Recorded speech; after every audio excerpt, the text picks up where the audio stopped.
on. That's right. And so that's what we're going to be doing. And I'm going to show you some examples, some templates, and some frameworks that actually work to make you get content. So I can see we had a bit of a glitch on YouTube for a moment, but it seems to be live now. So I can see there's a few people watching. So let us know where you're joining from. If you're watching on LinkedIn, if you're watching on YouTube, if you're watching on Facebook, Twitter, X, let me know where you're joining. And we're going to break down what does good content look like, particularly when you're trying to promote. So Dave, what is the atypical problem? And I don't want to throw marketing departments under the bus and marketers under the bus, but a lot of times people get so obsessed with promoting what they do that it makes them invisible. So just talk through how often we see this, what the challenge is with it, all of that tricky stuff. Yeah, of course. Just as a note, by the way, I can see people from Portugal, Kent, Denver, Colorado, Plymouth, Porto. So really good kind of width of an audience we're getting here today. So thanks for putting those comments in there. Yeah, so look, whether you're a marketer and you're directing a team on what to post, or whether you're just a solopreneur who's trying to post for themselves, it's really easy to write about the stuff that we know, the stuff we do, right? It's really easy to promote those white papers or those 50-page booklets that we've had made by the team, and they've taken all that time and effort. Why wouldn't we share them? But actually, a lot of the time we just front load it with me, right? All the time. And this is the problem that we have, is that if all people see about you is the kind of stuff that you want them to read, then obviously there's never going to be anything there interesting for them. And actually, we see it all the time. Marketers, you want your teams to be sharing the company content, and that's absolutely fine. I completely get why. But if that's all they're sharing, then there's not going to be any value in it, because it won't get the audience, it won't be seen, and it's not going to have the impact you think it will. And for solopreneurs, you're sharing content with your face on it, and you're sharing little kind of teasers where people don't actually know what you're trying to say with that message. And it's the thing, sometimes the impact can be lost because what you have up here and what you're trying to share, because it's so branded and it's all about you, it just doesn't come across to the audience in the way that you want it to. So if we talk about, hi Gary, I can see hi Gary Jacobs, hi Jitendra. So nice to have you all here. If we're talking about, I've got a message I want to share, I want people to know how good my gadget, my service is. You can obviously kind of tell people, hey, we're amazing. Look how good we are. Look how awesome we are. But do people really believe that? Do people believe you telling, we know how much BS there is on social media. We know how much, people do the fake photo shoots and all that stuff. So when they see you boasting or promoting, often people are a bit more cynical. So we talk often about, and we're going to show you today, the kind of see, taste, buy. In other words, people see you, they taste the value, and then they decide to buy. Often it's the posts that are actually more helpful that will get you the most leads and the most interest. Fair, Dave? Yeah, and I think one of the biggest mistakes we make is based upon the fact that we expect people to know who we are, who our company is. And a lot of the smaller companies out there that are sharing content heavily branded, it doesn't have the impact that, say, something Apple posts, because if people see an Apple logo, they immediately know the brand, they resonate with it, they resonate with the products. But if I'm trying to promote something and I'm a law firm and I'm trying to promote my legal name on there and hope my logo attracts attention, what trust will I generate? What attraction will I have? Because people don't really, the only select few that know your company is the people in and around you, or the people that are already your clients. That's not who you're trying to attract. Mm. So what we're going to talk about in today's session is we're going to actually break down and we're going to use a real world example of, we're going to use video production as a real world example. So somebody who's basically selling video production, what kind of content should they be doing? And we're going to kind of talk about this as if we're a video production company, and try and explain how some of the common mistakes people make about marketing themselves, particularly with content, if I was a hypothetical video production agency. We could pick anything, but I thought the video production one would be quite cool. So I'll start, Dave, and then you pick up on this. So one of the first things is, if I'm a video production agency, I want to attract the attention of people who want video production services. So that's my first objective, right? I don't care, right? Just being honest, Mr. Video Production Agency man, I don't care if my competitors love me or hate me. I don't want them particularly to hate me, but if I'm getting comments from video production people, I don't really care about that. That's not beneficial to me. I want people interested who want to do high quality videos. So the first thing I need to think about is, what the hell do my audience want to pay attention to? And what do they want out of video content? Now, the big myth that I see people doing, particularly in this kind of space where you've got something to show, videos, is people think that their content that they've made, their videos, their promos, will be enough to convince people to buy. And actually, it isn't. You have to really get people to taste the value, to have an experience of seeing the value. Without that, there's no trust. So if I could give you a piece of content that helps you think about video better, I'm going to win. So I want to create a piece of content that helps my audience go, wow, Dean's content's great. I found it really useful. So we call this nurture content, and Dave's going to share a little bit about what nurture content is and how it helps. Even though it isn't promotional, it kind of is, because it gets people hooked on you. Yeah. So nurture content is what it says, really. You're nurturing people. You're not trying to convert them, as in book a meeting with them or get them to engage you for your services necessarily. Your purpose here is to make sure that you get them to stick around, you get them to see value in being part of your network or part of your ecosystem. So let's take, for example, I'm posting content and it's always focused on benefits to me. So it's, here's a product, here's a promotion, things that benefit me all the time. Will anyone ever click the notification bell? Will they ever follow? Will they ever stick around? And this is the thing with LinkedIn, is just like every other social platform, yes, you can sell more on LinkedIn and social media, you can sell more nowadays, but actually you really need to be giving value so that you build credibility, that you, when you do post this stuff, people actually trust what you're saying. Let's say, for example, I post about our method is brilliant at doing this, but then before that or after that, there's no real thing to back it up.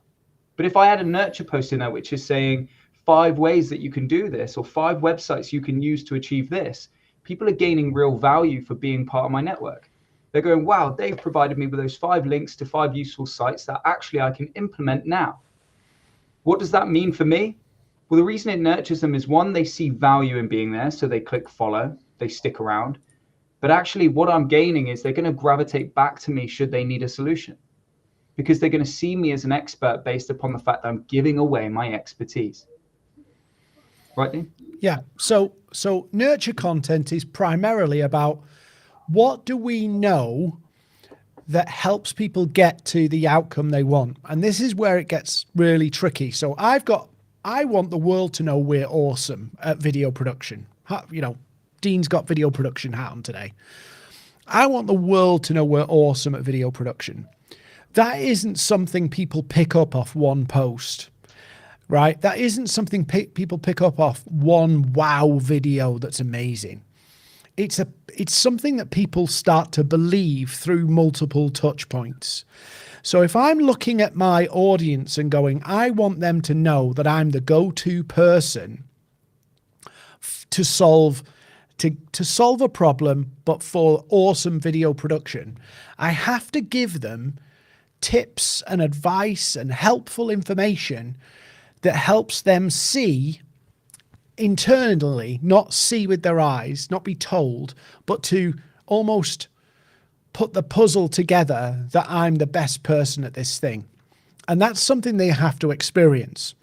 So when I'm talking about LinkedIn, I'll give people some things that they can use and go away and go, I could do that. And then they have a go at it, they get some success and they go, that really helped, that tip from Dean.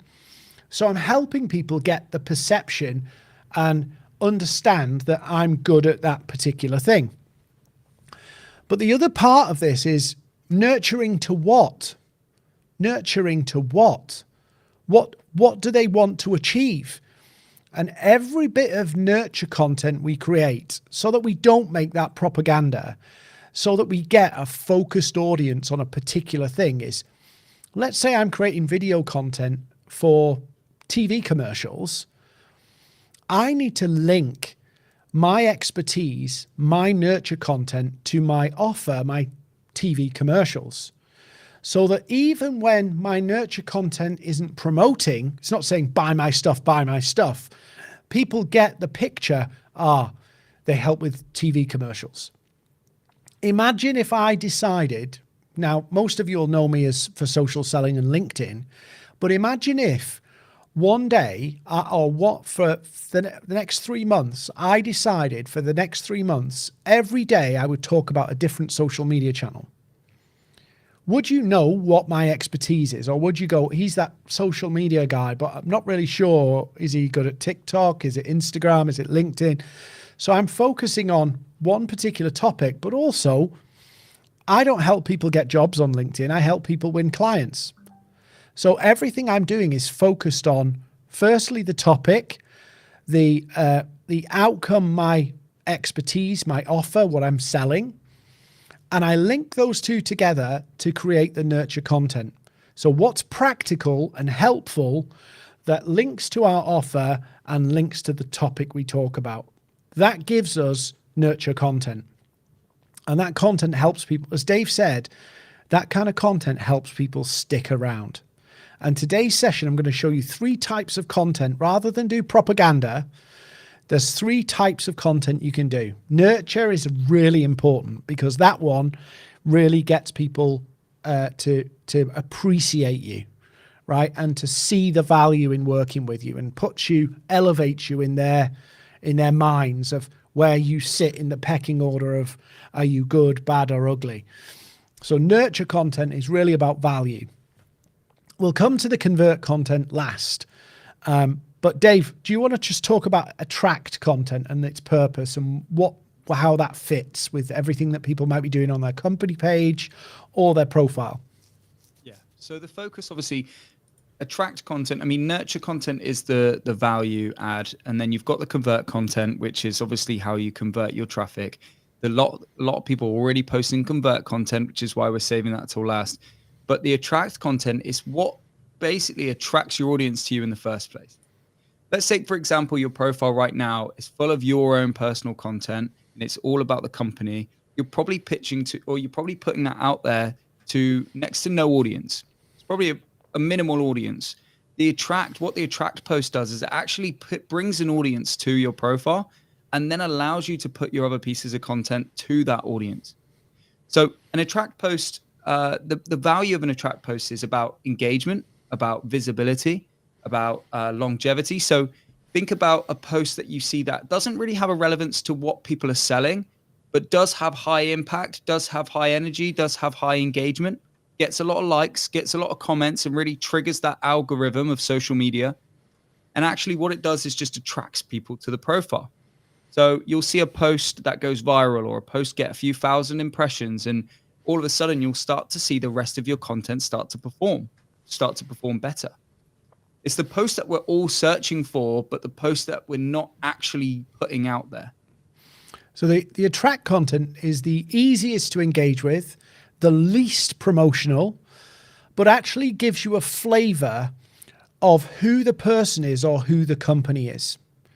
So often this content seems like pointless, actually. I was going to say, a lot of the times you think, why does this even matter, this content? Irrelevant. Yeah. It's like, you'll see it on LinkedIn, you'll see selfies, you'll see birthdays, you'll see people telling you a story about something that happened in their week. You'll see people posting pictures of what it looks like outside their office. This kind of content seems pointless, but it's the easiest way for people to get to know you and see you and spot you and pay attention to you. And again, it helps them build up a little picture of what you're really like. So if nurture content was proving you were an expert, attract content would be proving you're a good human being or a good brand. Or that you have a sense of humor, or there's a bit of character to you. And you're not just a robot who's just pumping out automated content schedules. Yeah. So the attract content almost feels like, maybe I should bring this up on screen, Dave. I don't know how this will work with two of us on, but we'll have a go. There we are, right? So your attract content basically gets you eyeballs and attention. Nurture content proves the value to the right people. You can't nurture everybody, by the way, right? Dave, I don't know whether you want to speak to this, because you talk to a lot of our clients on the accelerator about this. That fear of, I want to capture everybody. I want to kind of help everybody. Yeah. And it's the thing, you can post a kind of, your post can be trying to appeal to literally everybody. There's a lot of people out there that say, I'm selling a couple things, so I start to really put my post to focus on multiple different topics all the time, to the point where you don't actually become known for anything, and people don't actually know what they're gaining for being there. And ultimately what you want to do, and why Dean said specifically to link your nurture post back to your convert, is because it's almost like this is a wave. So as you bring a crowd in through the attract posts, they then start to slow down a bit through nurture. But what you do is you actually separate the ones who are important to you, the ones who actually are relevant to what you sell or what you do, or are relevant to the expertise you want to be known for, right? So as that wave then continues, your convert post starts to convert that wave into traffic. But as it gradually starts big with an attract, it starts to fizzle out as it gets to convert. So if your attract post goes out and your nurture content is trying to do too many different things, you won't expect to sell anything, because you're not building enough credibility in what you're actually talking about. Because people, what is it, Dean? People need to see, something how many times before they actually... Yeah, so there's a couple of different stats. So for somebody to remember something, it's about 7 times. But for somebody to consider buying something, they have to see the same thing 7 times. So say, for an example, you're a company, you got 5 different products, and you go, we'll promote a different product every week. But for somebody to seriously considering buying one of those products, they would need to see that product 7 times. So a lot of people go, oh yeah, if they see our brand 7 times, no, that's not the same. They remember the brand, but they don't remember the brand for a reason. So your nurture content, your convert content has to be kind of centered around the same thing, because people need to... I don't know whether it's social media just destroys our memory, or it's just human nature generally. But if you think about how many times you have to hear a song on the radio before you remember the words. I think they said 11 times you have to say a word, isn't it? You say one word 11 times for you to remember it. Yeah. So we think about it like, and this is the big problem for us, is particularly when you're planning out content, is you go, oh, I've said that already. I've said that already. I need to say something fresh. I need to say something different. In one sense, that's true, in that you need to keep things a bit different, but actually the message needs to be consistent through everything for people to pick up on it. And so, yes, we can create attract content and talk about the team, or we're at this expo or this book or whatever, and that brings us attention. But the nurture and convert content has to really kind of be aligned. Otherwise, what you do is you bring in attention and then confuse them. Yeah, I always think that there's a huge thing about the language you use can make a difference between whether it's attract, nurture, or convert. If you think when you post attract posts, it's look at this, and it's going to be like how Coca-Cola achieved something, because they're a big brand that everyone knows, and it's just this well-known name that's going to attract interest. But then nurture becomes about how you can do this. Not how Coca-Cola, but how you can do this, and actually giving away how they can do something. And then convert is how I can show you how to do this, or how we can show you how to do this. Yeah. And sometimes your language can make a huge difference to how your post is perceived, as whether it's value, whether it's promotional, or whether it's an attractive. Yeah. I like to use the example of a red car. So the attract post is me stood by a picture of my red car, right? The nurture post is 3 things that you need to know about a red car, right? And then the convert post is, here's why you want to drive a red car. Yeah, no, that's right. And what we try and do is we try and do that all in one go, or we try and do it in a short space of time. But the more you consistently lay in that kind of red cars are awesome, the more people want to buy it. And before we go to convert content, we'll tackle convert content, but I want to kind of talk about how to, and why content, Dave, which is mine and your pet project at the moment. Yeah. Convert content has to be overtly promotional and very clear who it's for and what the benefits of buying it are. I see many people, solopreneurs, promoting their coaching programs on LinkedIn, and I feel a bit sorry for them sometimes, because you can see that they're really good at what they do. You can see that they've got brilliant ideas, but what they then do is basically market the components of their coaching program. It's 6 weeks, it's group coaching. They don't say, this is what you're going to gain from being part of it. This is the problem it solves. If you've had these concerns, if you're in this particular market, this is for you. They kind of avoid that. And a convert post should be overtly telling people why they should sign up, not how to, and not necessarily in full detail what it is. It's more important they understand why it's in their interest to buy it. So people often ask us, Dean, how often should I be posting on LinkedIn, and how often should I be doing each of these? Dave might have a slightly different view, but I do 2 attract, 2 nurture, and 1 convert a week. That's what I focus on. Promote 1 thing per week.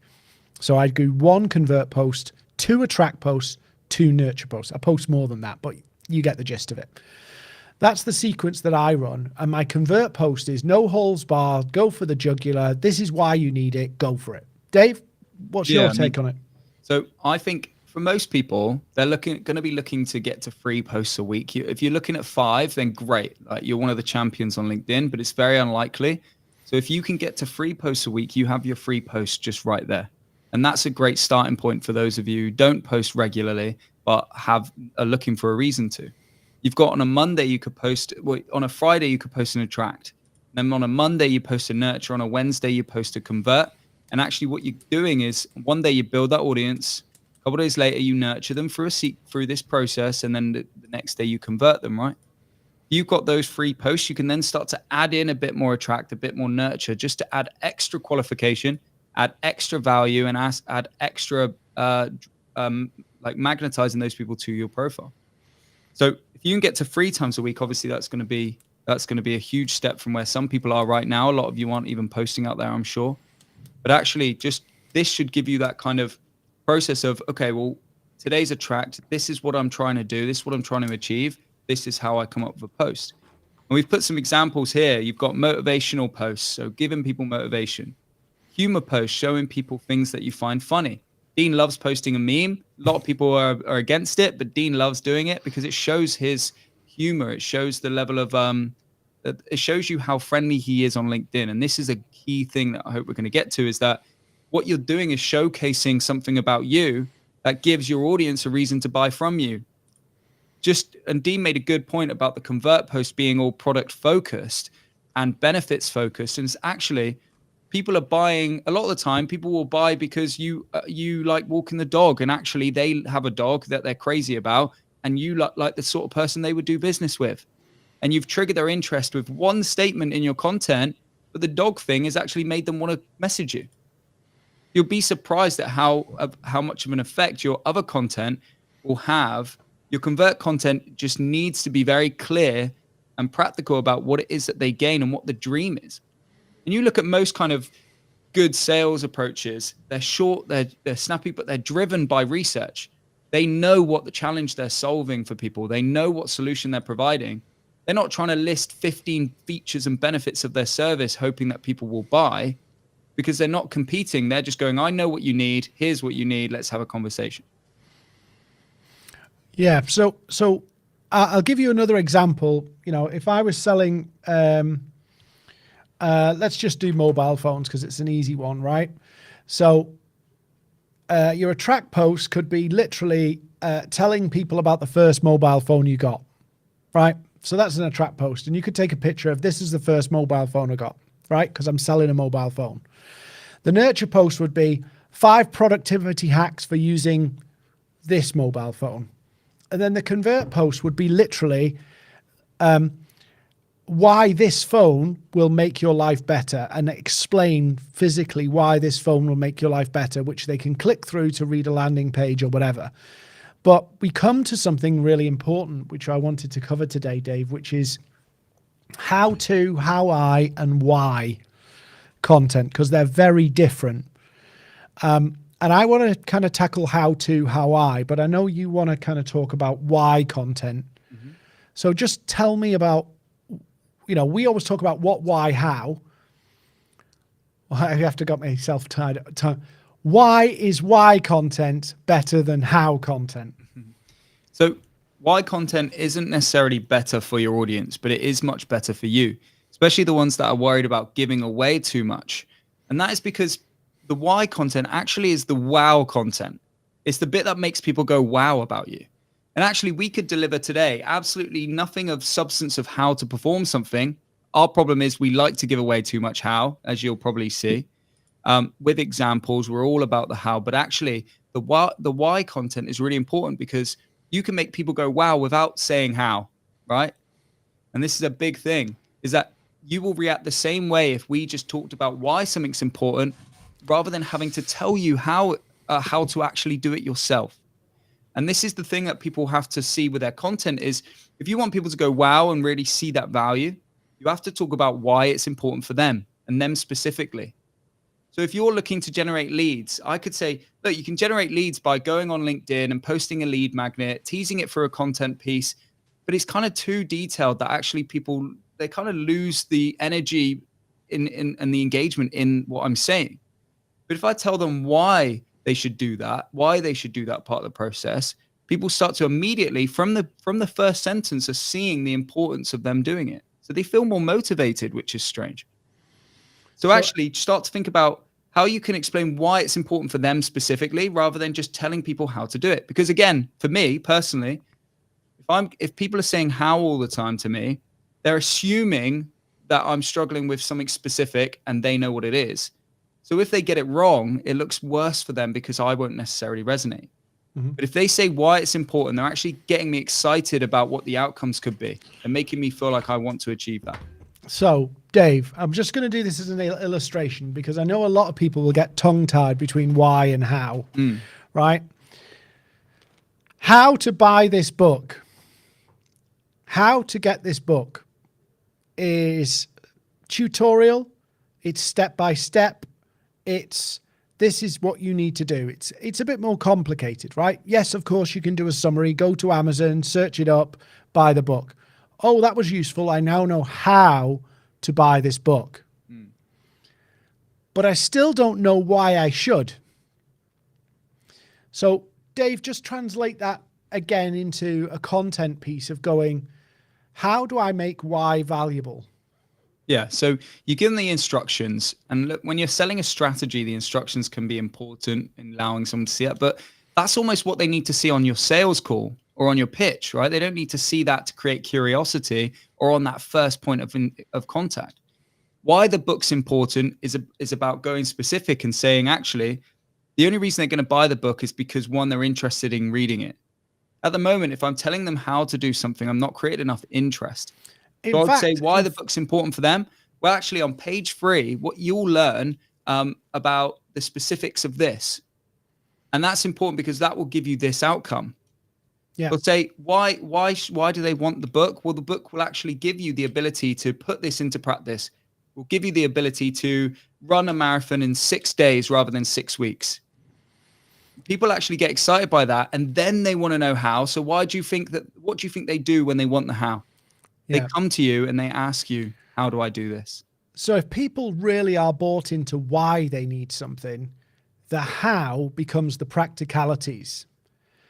However, if you go the other way around and go how, do they see the need?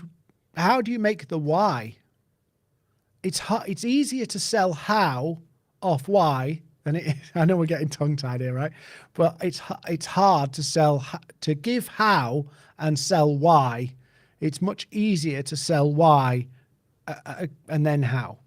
And it's a good thing, because actually most convert content that we're pushing out on behalf of our company is just explainers. It's just what we do. It's just telling people, here's what we're involved in, here's the people we work with, here's what we sell. But it doesn't actually tell people why they want to buy from us.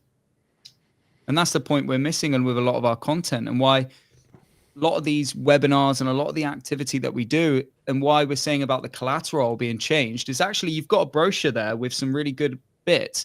You just need to reverse those features into why points. And actually you have a really good post to get your audience engaged and get your audience excited. And we did something recently similar to this, Dave, on our website, where we literally told people, put the why content in front of the how content, and we saw our inbound inquiries go up. Mm-hmm. And this is, yeah, that's it. I was so reluctant, because we were always focused on giving away the process, giving away the method, giving away the strategy. But actually people weren't getting as excited. And we could still give away that strategy at a later stage. But if at least we give them a bit of excitement and give them some why first, we had more. Don't get me wrong, with the how we did get conversions. But with the why and then the how, you get 10 times as many people engaging because of the relevance of it. Yeah, and it's a little bit like, if somebody's bought into why they need something, then it becomes quite practical. And you know, nobody really understands something until they know why. So we've just focused on saying, right, if you want to be in our accelerator, this is why you should be in the accelerator, then how it works. Mm-hmm. Whereas often what we do with convert content, or with generally, is we focus on how it works and then try and tell people why. And that's how you get the biggest number of objections, because objections often come from, if somebody's objecting to the price, they don't see the value. It's a why problem. Mm-hmm. If somebody's objecting to the timing, I don't need this right now, it's actually a why problem of why they need it now. And the more you ask, why does this matter? Why do they need it? Why do they need it now? The more your objections go down. And this is really, really important when you're coming to your convert content, is thinking about why. So your attract content be why I got started in social selling. Your nurture post could be some practical things about why they should do social selling. And then the convert content is why you should join our social selling accelerator. And that's just my example. Mm-hmm. So that people see my journey, they see some value in it for them, and then they see how we can help them get that value quicker, easier, faster, without the learning curve that most people go through. Yeah. And so when you break that down, what you want to talk about, suddenly what happens is, instead of you just pushing out propaganda, you have some attention-grabbing content, some helpful content, but also something promotional, which makes the case for why somebody should buy from you. Yeah. And the why content is important to not be like, well, why? Because it saves you time. Why? Because it just saves you money, right? This is a common thing we see. People go, yeah, but I have 10 years experience. That's why they buy from me. That's not why they buy from you. That's why they may make the final decision to buy from you in the end versus someone else. But in the first stages, which is what social media is the early stage of the process, they're not looking at those kind of benefits as to why they would buy. They're not looking because you save time. It's why you save them time. It's why they gain, or why they are more successful because of their saved time. It's why they are they're better off without that time being lost. And that's what you got to think about, is going deeper towards the actual real world challenges or real world symptoms to be able to achieve that. Yeah, it's a bit like, it comes back to then, Why do they want that? It's because they've got something else they want to achieve. I always think about it like, you remember that analogy of don't sell the, what was it? You know, that whole sales analogy about the picture on the wall, right? And they say, don't sell the screw, sell the hole. Have you ever seen this? No, I haven't. Right. So there's an analogy. I can never get this one right, but basically the analogy is, if you want to sell a hammer or a drill, don't sell the drill features, sell the hole. In other words, what it does. I'd go one step further, sell the picture hanging on the wall.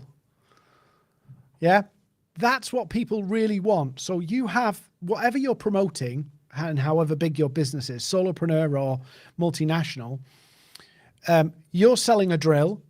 No, you're not selling a drill. You're not selling the hole. You're selling the why, which is the picture on the wall. Why do you need the drill? You don't need the drill because you want a hole. You want the drill because you want to put the picture on the wall. Mm-hmm. And what often we do is we go, the generic answer is you want a hole. No, sell the picture on the wall, what the drill enables to happen. That's why people buy the drill. They buy it primarily for the final end result, what this will do for them in the end result. And then the journey between that is the steps, and your content's no different. What Dave was saying there is like increased time. Well, if you have a more powerful drill, yes, you can do it faster, but you still want the picture on the wall. So think about how do you avoid the kind of wishy-washy kind of whys, like increased productivity and efficiency. What the hell does that mean? Like, it's so nebulous, it's so ill-defined, people can't quantify it. So if you look at like the whys, the case you're making for people to buy in your convert content, how do you quantify it so other people can quantify it? Efficiency means a lot of things to a lot of different people. How can your audience quantify it? Dave, you've seen people do this a lot, right? And get stuck with this. Yeah. And I think this is the thing. It's easy. It's hard to then take, okay, well, now I have a why. They do it because they want to achieve X. But then it's like, how do I put this into a post?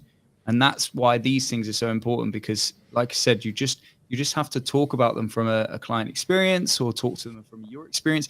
You got to think about who you're appealing to here. And another big mistake that we've covered, and probably not a conversation for today, but it's so easy for you to go out there and talk about what you do and what you sell in your own words or from the words of your marketing team, or if you're a marketer here, from the words that you give out. But actually, what you want to do is start thinking about the stuff that they understand and talk to them on their level, your audience's level, so that they can see the benefit. Like Dean said about the picture on the wall, right?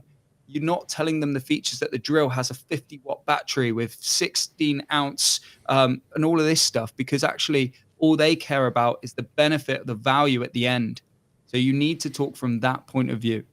And your content's no different. You're not telling a story about how your method helped someone to do this because they followed the 6-week program. You're telling them this method helped them because they were able to see this, they were able to achieve that, and they were able to overcome this. And this objection thing is huge for us, because people said to me, like Dean said, they can't afford the service. It's because they haven't seen that there's enough value in what I'm selling to cover what it would cost. So this process has to be explained through content, through all of these touch points previously. And our marketing collateral a lot of the time is really good at explaining the company and telling a story about the company, but it's not telling them much about how you specifically can help them on their journey to achieving the result that you deliver. I'll give you a fun example of this. That I don't know whether you remember this. We had a client a few years ago in London who rented properties in an area of London that actually was quite slow to rent. I know that sounds really strange, but it's quite slow to rent and slow to sell actually. And they wanted, their challenge was not renting them. They were pretty quick at renting and selling properties, right? Very quick at renting and selling properties, like lightning, in fact. Their problem was that they couldn't get the signings, people agreeing to sell their property through them and people agreeing to let their property through them. So that was their big struggle. They could not do it. They could not onboard the sellers and the landlords fast enough. They could rent them and sell them like lightning. So one of the things that they did, because back then everybody put, listings in newspapers. Yeah, everybody did that, right? So I said to them, you've got to compete on the basis that you can rent out or sell a property faster than everybody else. Now, of course, they can't say that because there's always that rogue property and there's always that one, and you don't know how fast other people are doing it. But I said to them, that's why people are going to come and sign for you. You're going to get them sold faster. And of course, if you sell faster, you're probably going to have to, if you've got a properties in demand and you're selling them like hotcakes, the pricings, your market prices are probably going to be pretty decent. So they changed their newspaper ad strategy. I know we're going a bit old school. And instead of putting all those little pictures of different properties and how much it could sell for and how much they were looking for rent and what was available, because they didn't have the stress of trying to let stuff because they had queues coming out their ears for it, they put listings of everything that had been let and everything that had been sold. And then at the bottom saying, we need more properties. So basically they put a full page advert in the paper showcasing all the properties that had been let, and they put the number of days that it took them to sell it on everything. And they did that on every advert, and they got known as the people who sell things fast. The why? Because you'll sell it faster and I won't lose money doing it. And they did brilliantly just doing that. And other people now do this, but literally they put everything that's sold in the listings. Dave, do you remember them? Yeah, and you think most people would be too hesitant because they think it backfires because it looks like you've got nothing available. But the demand and the perception is huge. And this is the thing with social media. Perception plays a massive part. If you appear active and busy and providing value, people think you're valuable. It's the same process. If you appear to be inactive and you appear to be quiet and you don't appear to be engaging, are they going to engage with you? So all of this kind of plays into one big part. And if you're a salesperson of a large organization or you're a solopreneur, the process is the same. Your decision makers, regardless of who they are looking the same way. They're looking on LinkedIn the same way everyone is. They're scrolling it in their pastime or in their spare time because they're not looking to buy. They're looking for reasons why. Mm-hmm. And that's kind of where you have to think when you do this. They're not looking necessarily for their life to be changed with a product that they're going to pay big money for, but actually we have to appeal to them by making sure we speak specifically to them. And these people, like you said in the newspaper, used a very kind of good technique to be able to simulate this perception of we're the most busy, we're the most sought after, and actually people follow suit because that's naturally what humans do. It's a big psychology game. So if you've taken stuff from today's webinar, first of all, break down your content, attract, nurture, convert. That way you can clearly promote what you do, but you're actually engaging an audience and giving value to an audience at the same time. So why should you do this? Because you will attract people, you will keep people, and you will convert people. That's why you should do it. And if you don't make the case for why, it's very difficult to convert from how. So we've had quite a lot of questions and stuff, but we're running tight on time, so we will try and follow up. If you want my 5-point plan for social selling, I know some people have asked for it in the chat, DM me or Dave on LinkedIn, Dave Faulkner, Dean Seddon, and we will send you the 5-point plan for LinkedIn. And if you want to know how and why we can help you with social selling, again, ask the question and we'll show you how you can win clients on LinkedIn without the stress and without the spammy, pushy pitches that you see on LinkedIn. But thank you so much for joining me and Dave. Dave, any final wrap up just before we sign off? Yeah, again, the last time I did this, I had a load of people messaging me, not just to buy from us, obviously, but to help them. Any resources you can provide me with, any information, can we have a call, just talk about my situation? Anything like that was really good for us. We love to help as much as we can.